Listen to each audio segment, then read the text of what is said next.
Hello, my name is Helga Casey, and I'm one of your internal OSU EAP counselors. Thank you again for attending today's webinar. The Employee Assistance Program is always happy to partner with your Plan for Health and Virgin Pulse to bring you this Boundaries for Wellbeing four-part series, where we will review how both personal and professional boundaries to work on them, how to develop them, and how those contribute to a healthier well-being. We're going to explore all types of boundaries, how to create and set them, and also ways to communicate them to ourselves and others. And honestly, boundaries are how we can honor ourselves, others, and protect our vital energy. So let's get right into it. So just kind of take a moment and ask yourself, when you hear the term boundaries, what comes to your mind? You don't have to put that in the chat. I just want you to have a reflective moment when we think of that word boundaries.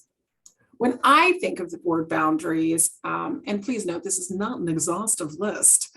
I think about making a clear statement of no when I want or need to decline a request of my time and or energy, bottom line. I think about who I will allow into my personal space, or who I decide is safe to share my personal thoughts with. It's also boundaries are whether I actively engage or not engage in a behavior, and if it aligns with my values and even the role I may be in at that time. I'm seeing a lot of chat, fences, setting limits. These are right onto it. A boundary could be a physical one, like me having my office door closed, as you can see right now, to alert to my team, I am not available. I am conducting business. I'm doing my webinar. And then there's times I will leave my door slightly ajar or open to let my team know from that physical boundary as an acknowledgement that I am available, and feel free to come on in and consult. I'm here for you. The bottom line, just like we saw in the chat, boundaries are our limits. They are for ourselves and others in our world, in our space. So there are all sorts of boundaries, and this four-part series, we will review different kinds, how to set them, maintain them for our personal and professional lives. Today, I want to focus on what boundaries are, our struggle with actually implementing them, and how our values are related to our boundaries. And when we take a values-based approach, we can be so much more successful in setting and maintaining those boundaries, and also contributing to a healthier well-being. So Helga, again, what's boundaries got to do with well-being? Well, I'm going to tell you, because that's why I'm here. Without healthy boundaries, we can become very overextended, right? We can be frustrated, we can become resentful. And honestly, it's a contributing factor to burnout. That's like our role in burnout a lot of times. And establishing boundaries is really good for you and the people around you. When you're clear about your boundaries, people will understand your limits and know what you are and are not okay with. And our hope is that they will adjust their behavior around us. And the people who don't respect and appreciate your boundaries, well, we may want to start thinking of them maybe in a different part of our lives, maybe not so close to us anymore, because we really need people and those types of dynamics and relationships to benefit and complement our lives, not complicate them. So we may want to rethink that one. So here are the benefits: building greater self-esteem, getting clear on who you are and what you want and what your values are. Bottom line. It does bring focus to yourself and your well-being, and it does it in a way without being selfish or self-centered. It's self-preservation.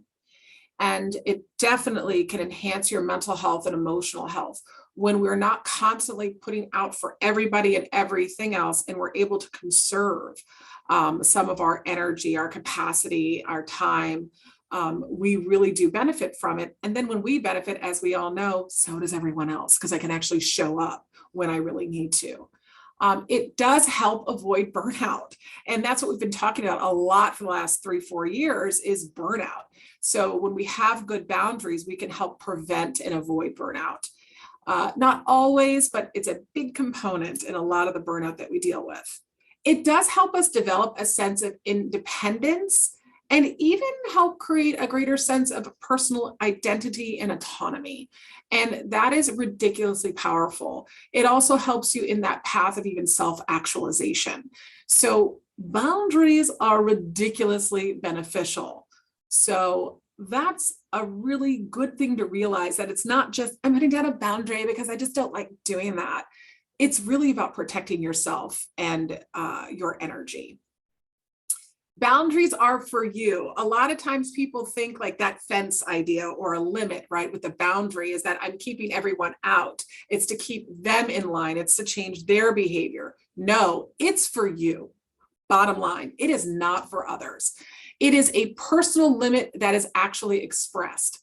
It's not an ultimatum to make another person behave in a certain way, okay? An ultimatum is something that also assigns a consequence. If you don't help me, this is going to happen blank. That's not what this is. This is about your personal limits and what you're willing to do or not do. It is a way to express that personal limit so you have an ability or an option to even get your needs met. The second bullet here, it is about determining what's acceptable and not acceptable around you, those behaviors, and what we're prepared to tolerate or not tolerate. And I think a lot of times when we hear boundaries, we think of the negative. This is really more of the positive and the accurate and a healthy way of looking at boundaries. And it is up to each of us to consider our own boundaries and set them and enforce them. And it's a very personal piece to it. And that's why I wanted to take this values-based approach, because we all have our own values. Yeah, we might have some similar ones, but it's a little bit different. And a boundary is an action that we take for ourselves, regardless of how the other person reacts. That other person may change in some way. Like I said earlier, they may accommodate your request, or maybe update their behavior a bit so they're not being so offensive or cringing on your boundaries and values. They may not. It's a secondary gain. And an important aspect of setting boundaries is also allowing others to have their own limits and their boundaries, and respecting and honoring their boundaries while you maintain your own. The two can occupy similar space. So that's another piece. This is not just about us developing and making healthier boundaries. It's us also looking at others and realizing, oh, they set a boundary. They really let me know what they're okay with and not okay with. I now have information. How can I respect and honor that while also respect and honoring my own? So that's another piece to consider. So then why is it so dang hard? Because the struggle is real. I cannot tell you. Setting boundaries is one of the most common topics we see in professional coaching, leadership coaching, life coaching, and even counseling. So why is it so dang hard, right? It is really hard and much of a struggle to think about and learn how to regularly protect and enforce our boundaries. A lot of the struggle is around fear. It's the fear of those perceived like external consequences. So like, look at these faces, right? These are the kinds of faces we expect when I'm like, I'm putting down my limit. Like, oh, really? That's what, we're not doing that anymore. Okay, right? And we're looking at this guy at work going, what? Oh, so you're telling me no, that you're not going to work on this project? Great. You know, that's what the perceived threat is, right? That we're going to disappoint someone, right? Like if we set a limit, we may not please the other person. A lot of us, especially those of us who've been engendered as female, we were taught as children to be nice, right? And we were said to be nice. Be nice and share your toys. Be nice and share your chewing gum, right? We were told like we had to always be nice, which as adults, that really morphed into saying yes. It morphed us almost to be passive or acquiesce to the request of others, or accepting someone else's inappropriate behavior towards us or others. Because if we said no, we had this weird childlike message that we're being mean. And we don't want to be mean. That's not what we want. We want to be nice, right? But we've really morphed this as adults. And we're allowed to say no, and that's not being mean. I really wish I could have learned earlier. I wish my mom would have used it. I'm not blaming mom. I'm not blaming everybody here. I would have liked the term kind. I would have liked earlier on to be told, please be kind and act kind, and how to kindly say no. It's different. It feels different to me. And then I would have had the years of guilt, negative self-talk, and constantly taking on more than I knew I could do and feeling absolutely overwhelmed and burned out. Let's just be real. That's where it's at. And this is where I love me some Brene Brown, because she keeps saying clear is kind. And I really like that. A clear no is better than a reluctant yes any day.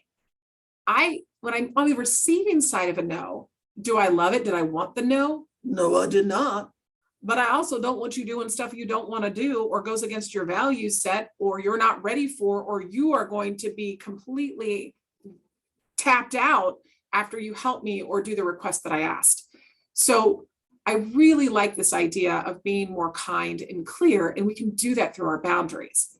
Now, the things that we can fear here is the fear of not being liked, right? We want to be liked. We want to be accepted. We want to fit in, right?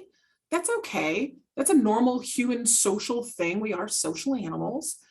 We maybe have fear of judgment, like in the workplace. We see this a lot with a generational communication. I'm clearly a Gen Xer, right? And we are the folks that we learned a lot from our boomers and our traditionalists. You stay to work till 5 o'clock, if that's your like traditional schedule, and you stay after if that's needed without question. So we might look at somebody like, you know what, they're not a team player. They don't stay after 5 most days. No, we love to judge, right? Well, little do the judgers know that that individual knows if they don't manage their good work-life boundaries, their well-being is going to go in the can. It's just going to be shot. And it's not an anti-work move or an anti-establishment move. It's a pro-them move. And frankly, we know, the EAP knows, the health plan knows, everyone knows, when we have healthier employees, we've got productive employees. And we've got like a healthier work environment, and people actually want to come to work because they work at work, they take their moment, and they go home and do their personal lives. So it's important to know that. And we do fear, though, the judgers. So we will go ahead and say, yes, I'll stay after. Sure, I've got that. Okay. Because, you know, I don't want to be judged that I'm not a team player or that I don't value my job. There's all sorts of things. And even with friends, right? We may fear if we say no or set a limit, we may not be considered for the next opportunity, whether that's the next work project, the next social invite. So I'll just say yes. And it's really hard to say no because I don't want to disappoint anybody. You're not disappointing anybody. If they feel disappointed, they own their feelings. You set a limit. It's okay. I remember, like, I think it was 8th grade. This is so random and not in my slide deck. I remember the first time I said no to my friends. They wanted to go roller skating. I told you I was a little older. They wanted to go roller skating. Helga, not great on wheels. I don't feel confident. I don't really have a lot of fun. I'm very anxious. I was sweating all the time. So I actually told my friends, no, I don't want to go. And they're like, oh my God, Helga, why? And I was like, I don't like roller skating. And they're like, well, Helga, who cares? You should come. I care. I didn't like roller skating. It wasn't fun for me. I'll hang out with them after. And I remember asserting that limit, even as something as simple as not wanting to engage in an activity like that. For middle school, that was a big deal. And I was worried about that social lack of fear of opportunity, that I wouldn't be invited next time to something. It worked out fine. We're still friends. I still hang out with them, and I do not roller skate. So limits and boundaries can be good. And if we don't have the limit, if I would have said yes to the roller skating or the next big project or helping out constantly when somebody else left, what have you at work, we just can't, right? We become overextended, frustrated, resentful, and burned out. That's what happens when we keep saying yes, when we keep fear being mean, and we just keep overextending. We're just burned out and done. And that's not a great place to be. So a way though to minimize this social perception of external struggle, right? Or the consequences of having some either time boundary limits or outright limits, is to take a value-based approach to our boundaries. I'm going to read this quote from the lovely screen just because I can. If your decision aligns to your values, you won't second guess yourself or be worried about the real or perceived consequences. Even if there are consequences to asserting your boundaries, you'll be more comfortable because you're living in your values. That's that big piece, right? Is the inner conflict that we have when we say no, because we don't want to be mean, right? Or we don't want that fear of what the external consequence is. Yet if we go through our values and make our boundaries based on that, we don't get such of that guilt and shame and worry emotion that goes along with asserting those boundaries because we feel more aligned. And that's really helpful. And that's why I really liked looking at this values approach. And this is something I'm going to ask for you all to do between now and the next webinar next week, is I want you to ask yourself and just spend 10 minutes and ask yourself, what are your values? I've given you this link. I would suggest going to the link because this is really small unless you can see it on the PDF when I send it to you. And I want you to start kind of looking at these words and these values and see what resonates with you. Living more into our values means that we do more than profess our values. We're actually practicing them, okay? We walk the talk. We are very clear about what we believe and what we find important. And we really take care of that in our intentions, our words, our thoughts, and then those behaviors, and they align with those values and beliefs. So that can be really helpful and keep you feel actually more intact because your behaviors are matching your thoughts and feelings, and that feels very good. And we know that our values and setting boundaries becomes a lot easier because of this, because it's no longer about being assertive or worrying about somebody else or hurting anybody's feelings. That's not what this is about. It's about taking care of our own spiritual and emotional and even mental needs in the practice that we do in the world and how we interact with each other. And this really does help us show up authentically and meet us to our full potential. And the more you figure this out and the more you align it, it is amazing that that struggle really starts to dissipate. And this can actually be more grounding and affirming in your own personhood. So it's pretty cool. And for me, showing up authentically, that's definitely one of my values. And I think that's why I like doing counseling, because I get to meet people. I get to meet real people where they're vulnerable and they're just them. And it actually gives me hope in the human spirit, which we definitely need these days. So that is something that I really value. So I'm thinking for me, showing up authentically would probably be in my top 3 core values. But I really encourage you to just give yourself some time. And you can start first with like your first 20, like go down the list and circle what you like, and then go through the next 10. If you want to use a fun highlighter, you can get creative. And then out of that 10, get it down to 5, and then get it down to 3. And that will help you kind of go, well, wait a minute. Yeah, I do have that boundary and that value. Or you might be like, this value really is a sticking point for me. I really like this, yet I've noticed in my behavior, I'm not doing it. I've been feeling that inner conflict. So this is just an interesting exercise just to bring that to light for you. And then practice. Gotta love practicing. So this is, once again, this is a lot of from this wonderful Women in Leadership Empowered website. I really do, I did enjoy this article very much. And these are some of the suggestions they have. Is number 1 is to connect with your values. That's what that last exercise would do. And then saying yes or no without regrets. Now, this is going to take some time if you are kind of new to this, right? But we often think about boundaries as saying no to something. And we need to remember that it's also saying yes to something and asking yourself, do I really want to do this? Somehow 8th grade Helka was able to say, do I really want to do this? Even something as simple as roller skating. I didn't like how it made me feel. And it wasn't something I was interested in perfecting. So I didn't want to go. It makes sense. It was okay. And I'm allowed to do that. And that met my values. I was living authentically, even in like 1988, I was doing it. So without knowing I was doing it. And that's another thing. A lot of us do this without knowing it. So when we do that values exercise, it's really going to point out what you're already doing. Because when we say no to something, we're actually saying yes to ourselves.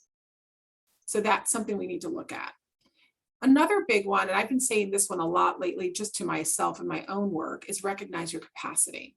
And I love the fact that she used this word because I've been using that in my head for a while. And that could be like your capacity, your emotional capacity, mental capacity, that mental cognitive capacity is what I'm talking about. It could be your physical capacity, right? A lot of you know I live with a chronic illness. So that type of capacity I always have to measure, right, with my energy. Yet we also have those other types. So we can't do it all. And we keep saying, yes, we have to do it all, and we can't. So figuring out how much capacity you have for each important area of your life, and then like trying to budget that time and that effort and that energy can really be helpful. And that's something too, like even when you're at work and you get another request in your dang dirty email, kind of like, all right, do I have the capacity for this today? Or maybe it's like this morning even. And the answer might be no, I do not have the cognitive wherewithal to go check 3 spreadsheets and answer their question right now. This is not time sensitive. That's going to be prioritized for the afternoon or for the next day. That's a boundary because I evaluated my capacity. So that's something too I want you to kind of consider. And being consistent.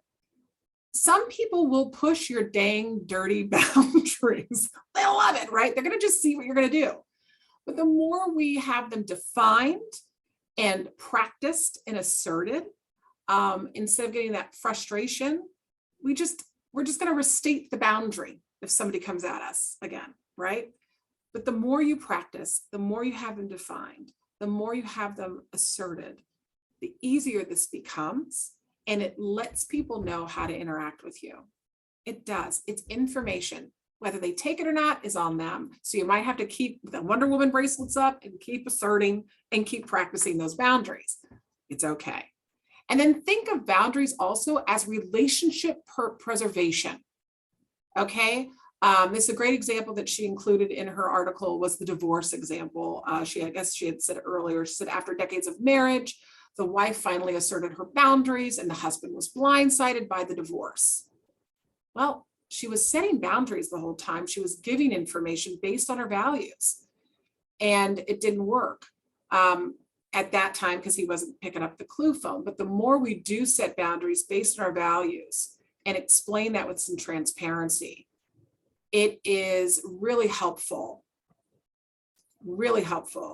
to build relationships and help people understand where your limits are, how to interact with you. Someone just added into the chat that they've heard you teach people how to treat you. Absolutely. And that's what boundaries can help you do. It's really helpful. And then reward yourself. Setting boundaries is a big accomplishment, so reward yourself after each success. Honestly, that starts doing positive reinforcement for your brain. You all know me. I love rewarding myself.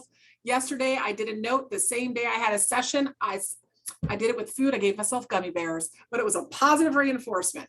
Same with our boundaries. Say, you know what? I adulted today. I managed a boundary today. I took care of myself today. I self-parented today. Those are things to celebrate. So some takeaways from today's episode would be a boundary is a personal limit. Limits and rules are based on our values. Take some time to reflect on your values using that worksheet, or if you'd like to go Google and find other things, that's totally fine. Reflect on your current capacity, your mental, emotional, and physical. And I said current, not your typical level of functioning, not what you wish it would be. Where are we at right now? Let's get factual, let's get accurate, and say that it's okay.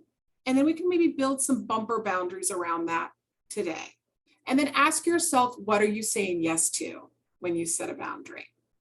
Next week, we're going to explore different kinds of boundaries and more tips on how to set and maintain them. As always, the EAP is here for you. We offer your 5 complimentary counseling sessions per issue per rolling calendar year, and also offer a lot of other work-life wellness resources.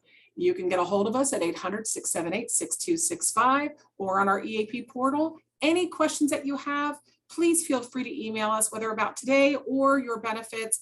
Please reach out to us at eap@osumc.edu. Thank you so much. I'm going to stop recording and let's talk. All right, let me get in that chat, guys. Just one moment. I believed I stopped recording. And let's get into the chat. Go up here. We're going to stop sharing.